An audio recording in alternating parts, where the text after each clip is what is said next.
mintha a testem olyan, mintha valaki fogott volna egy villanykapcsolót, és felkapcsolt volna, vagy bedugott volna egy konnektorba.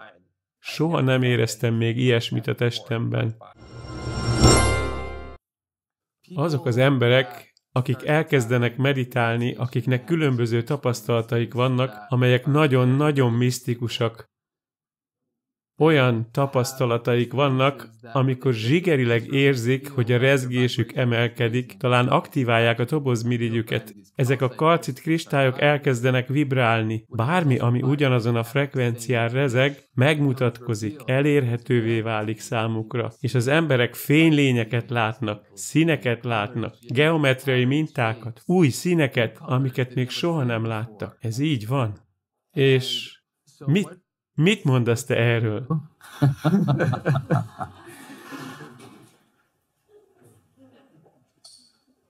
Tudjátok, úgy értem, számomra nagyon szenvedélyes vagyok a misztikus dolgok iránt, nagyon szenvedélyesen szeretem az ismeretlent, ez csak valami titokzatos.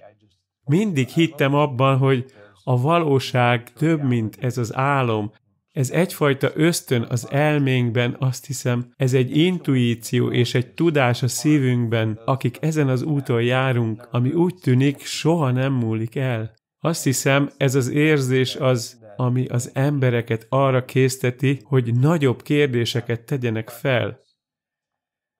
Amikor az embereknek transzcendentális élményeik vannak, az információ pillanata, ami megtörténik, bármi is legyen az az élmény az adott személy számára, megváltoztatja őket nagyon-nagyon zsigeri szinten. Megnéztük az adatokat. Amikor olyan embereket tanulmányoztunk, akiknek ilyen transzcendentális pillanataik vannak, és egy oklahomai egyetemmel együttműködve tanulmányozzuk a nyelvet, hogy lássuk, mit mondanak az emberek, amikor ilyen pillanataik vannak. És az esetek többségében azt a szót használják a legtöbbször, hogy érzik. És az érzés kétféle módon jelentkezik. Az első mód nagyon testi jellegű. Mintha a testem olyan, mintha valaki fogott volna egy villanykapcsolót, és felkapcsolt volna, vagy bedugott volna egy konnektorba. Soha nem éreztem még ilyesmit a testemben. Van egy fizikai, testi dolog, amit tapasztalnak, és van egy érzelmi összetevő. És az érzelmi összetevő az élmény maradványa. Sokszor olyan emberek lépnek a színpadra, akik kerekesszékben ültek, amikor eljöttek a rendezvényre. És sebészek, rákutatók, orvosok, mérnökök, mindenféle emberek, akik átélik ezeket a mély pillanatokat, és csak arról beszélnek, milyen csodálatos érzés, és én elmondanád nekik? Ó, igen, vak voltam, és most látok. Ó, köszönöm. Ó, igen, elfelejtettem mondani, hogy tolószékben jöttem, most már járok. Ez az érzelem, ami megváltoztatja őket. Ez az élmény végterméke, ekkor tudják, hogy változnak. Tehát amikor egy ember megtapasztalja, hogy meggyógyítja magát, és rengeteg ember volt már, a 4 perces mérföldet már számtalanszor megdöntöttük. És az emberek a legjobbat hozzák ki abból, amit elérhetőnek gondolnak. És ha nem vagy tudatában ennek, ugyanazt a döntést hozod meg. Megvan a saját személyes gyógyulásuk, és persze annyira beleszeretnek az életbe, hogy már nem áldozatai a betegségüknek. Azon tűnődnek, mit fogok kezdeni ezzel a sok szeretettel. Lehetséges meggyógyítani egy másik embert? Nekünk csodálatos adataink vannak, amelyek szerint ez teljesen lehetséges, elképesztő adataink vannak, hogy még csak nem is kell ugyanazon a helyen lenned, és így is hatást érhetsz el. A következő kérdés, ha meggyógyítom magam, akkor talán meg tudok gyógyítani egy másik embert is? Ez egy új tapasztalat lenne az evolúciótokban. És aztán, ha meggyógyítok egy másik embert, és nagyszerű adataink vannak erről, akkor lehetséges-e, hogy ha a kvantumban vagyok, akkor nem is kell együtt lennem az emberrel? El tudnék találni egy célpontot? Csak adj egy képet. A kvantumban minden összekapcsolódik. Hadd fejlesszem tovább a modellemet. És így minden tapasztalat, amit a misztikumban szereztem, kétség nélkül, amikor visszajövök, az első dolog, amit mondok, Joe Dispenza, ezt az egészet rosszul értetted, ember. Teljesen tévedsz. A valóság nem ilyen. És így kapok egy frissítést. A valósággal való kapcsolatomhoz valahogy másképp látom a dolgokat. Valami fátyol, valami illúzió, valami kondicionálás, valami hipnózis. Valami eltűnt, és jobban látom a dolgok mögött a rejtett jelentést. Jobban látom az isteni dolgokat. Az isteni dolgokat látom mindenben. Ez az, amivé ez tesz engem. Aztán arra gondolok, mi lehet a következő élmény? És minden egyes új tapasztalat, amiben részed van, végtelen számú olyan tapasztalatra késztet, amire e tapasztalat nélkül soha nem gondoltál volna, és ez az Isten a soha véget nem érő folyamatban, az önfelfedezésben. Van több az egységnél? És így aztán a mi feladatunk, hogy fejlődjünk. Számomra az életem egy hosszú időszakát töltöttem, nagyon érdeklődve a misztikus iránt. Nem volt semmi, ami igazán sokat hozott volna nekem, és meg akartam nézni, hogy tényleg létezik-e. És sok időt és energiát fektettem bele. És közben sokat tanultam magamról. Mert nem ment olyan gyorsan, mint szerettem volna. Szóval sokat változtattam, és én változtam meg. Azt hiszem, az egész út során, amikor végül már nem is érdekelt, hogy misztikus élményben volt-e részem, mert annyira jól éreztem magam a bőrömben, ekkor kezdődtek történni a dolgok. Nem mintha nem próbáltam volna semmit sem csinálni.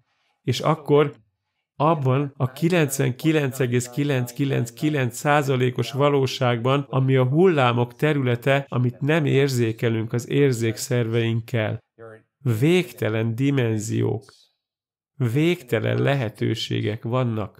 Van egy jövőbeni éned, van egy múltbeli éned, és mozoghatsz az időben, és megtapasztalhatod a teret, vagy a dimenziókat, és nem kell menned sehova, mert mindenhol ott vagy egyszerre. Nem tudom, hogy mondhatnám ezt másképp, csak megváltoztatod a gondolatot, a frekvenciát, tudatosítasz egy másik lehetőséget, és a tudatosságod életre kelti azt. Tehát a munkánk során az emberek, akik nagyon szenvedélyesek a misztikus élmények iránt, elég jól ismerem az agy kémiáját, ez azt jelenti, hogy hajnali 4-kor kell felkelni. Akarsz jönni? Nekem mindegy. De hajnali 4-kor rengeteg melatoninod van, és ha sok melatoninod van, akkor sok nyersanyagod van. Ha a dobozmirigyben kristályok vannak, akkor találjuk ki, hogy lehet aktiválni a kristályokat, találjuk ki, hogyan csináljuk. És így a mellékhatása sok ilyen élménynek, ez a hihetetlen érzés, amikor azt gondolod, hogy egyszerűen nem lehet több szeretet annál, amit most tapasztaltál. A következő élményig. És így számomra minden misztikus élményem arra késztet, hogy gondoljak más dolgokra is, amelyek lehetségesek. És tényleg hiszem, megtaníthatjuk az embereket sokféleképpen, hogy elkezdjék felismerni, hogy sok-sok aspektusa van önmaguknak ezen az egyen kívül, és az agy csak egy nagyszerű processzor. amely képes az információs mező természetét felvenni, és összekötni azt az agy és a test biológiájával. És így rendelkezünk ezekkel a hihetetlen adatokkal, amelyeket tanulmányoztunk. Több mint 18 000 agyi szkennelésünk van. Őrültség azt állítani, hogy az emberek többségének, akik gyakorolnak, az agyuk jobbra fordul. Elmondhatom, az efemeri vizsgálataink alapján, amikor nem számítasz rá, hogy bármi is történik, akkor váratlan pillanatot fogsz átélni. Szeretném elmondani, hogy amikor ez a váratlan pillanat bekövetkezik, úgy néz ki, mintha pszilocibint szednél. Úgy is van. Elmondom, hogy a meditáció azt okozza, hogy az agy, amelyik modulokra esett, széttagozódott, egységessé válik. És most a neuronhálózatok magasabb szinten üzemelnek. Elmondhatom, hogy az emberek ebben a közösségben, a legtöbb ember, amikor az agyuk működik, olyan 3%, 5%, 6%-os különböző területeik működnek. Ezek az emberek kapcsolódnak, és ez a keresztfrekvenciás kapcsolódás zajlik az agyban, és a mikrotudatos áramkörök makrotudatos kapcsolatokat alakítanak ki, és az illető most már a tudatosság egy magasabb szintjén van. Az agya 26%-os, és az illető kapcsolódik abban a pillanatban, és valamiféle biológiai változás történik. Elmondhatom nektek, hogy jobbá tudjátok tenni a szíveteket 7 nap alatt. Elmondhatom nektek, hogy a 7 nap végére, ha mindent beleadtok a személyes változásotokba és átalakulásotokba, olyan kémiai anyagokat fogtok előállítani a testetekben, mintha egy teljesen más életet élnétek. Ezt már nem nevezheted áltudománynak többé. Minél többet gyakorlod, annál inkább ez történik. Ugye nem csak velem történt, hanem itt vannak mások is, akik úgy maradtak, akik folyton vigyorognak, meg áramoltatják a szeretetet. Mert ez van, tehát szeretetté válsz. És akkor jönnek a különböző dolgok, amikor nekem az elején volt néhány hónap után, hogy jött egy visszajelzés egy pillangó formájában. Hogy rám szállt egy pillangó, nem tudom, hogy ezt hallottátok, mert lehet, hogy valamelyik előadáson elmondta, meg még talán akkor 3 évvel ezelőtt ki is posztoltam ezt a képekkel együtt, hogy egy ilyen meditáció után, amikor ilyen intenzív összekapcsolódásban voltam, és kimentem a kertbe, és hát úgy ilyenkor minden fényesebb, meg élesebb, meg tehát úgy élveztem ezt a dolgot, Mámoros az ember. és egyszerűen egy pillangó ide rászállt a fejembe tetején. És én velem meg soha nem történt ilyen. De itt még nem volt vége. És néztem, mondom, de tündér ez. Tehát tudod, tehát ilyenkor, amikor szeretsz, akkor mindent tehát akkor nem az, hogy úristen, mit keres ez a fejemben, hess innen, hanem ez jött. De tündér. Tudod, mi történt utána? Leszállt a fejemről, és rászállt az orrom hegyére. És csak néztem. És úristen, hát ez mekkora. Az orrom hegyéről rászállt a mellkasomra. Azt hiszem, következő az volt. Ide. Majd rászállt a vállamra. Ja, a fülemen is volt közben. Tehát így. És akkor azt mondtam neki, hogy hát te egy tündér vagy. Figyelj, bemegyünk a házba, megmutatom neked a házat. Tehát én akkor elkezdtem, mintha ő egy ilyen barátom lenne, tudod. Itt ült a vállamon a pillangó. És bementem a házba. Itt már eltelt mondjuk olyan 5-10 perc még a kertben voltam, de ő így össze-vissza volt. Végigvittem a házunkban, az összes szobát megmutattam neki, mintha egy vendég lett volna. Figyelj, ez a lányom szobája, ez a hálószoba, itt a fürdőszoba, itt az étkező, na, a Elmeséltem. konyha. Ő meg itt ült a vállamon. Érted? És Hm. mondom neki, hogy figyelj, ha már itt vagyunk, ma még nem reggeliztünk, mi lenne, ha együtt reggeliznénk?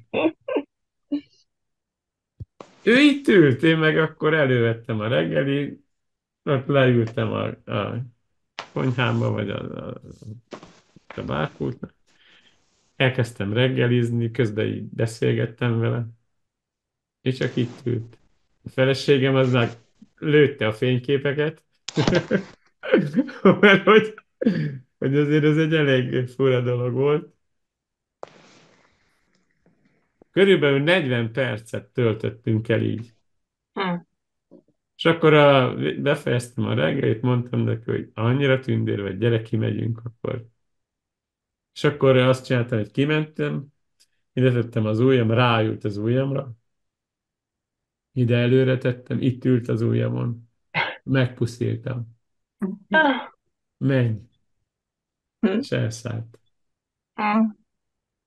Tehát ez, amikor ez a szeretet kisugárzásod van, akkor egyszerűen ez az energia, ez oda vonzott. Én ott egyértelműen már az első néhány perc után éreztem, hogy ez egy különleges dolog. Tehát, hogy itt ez az energia, Te is az, olyan az, energiákat ami őt ide küldtél. vonzotta hozzám. Tehát itt ez történik. Most tehát én kaptam egy visszajelzést arról, hogy megerősödjön bennem az, hogy ez létezik, Jó hogy ez a kerenés. szeretet energia, ez ilyen, hogy még akár az élővilágot is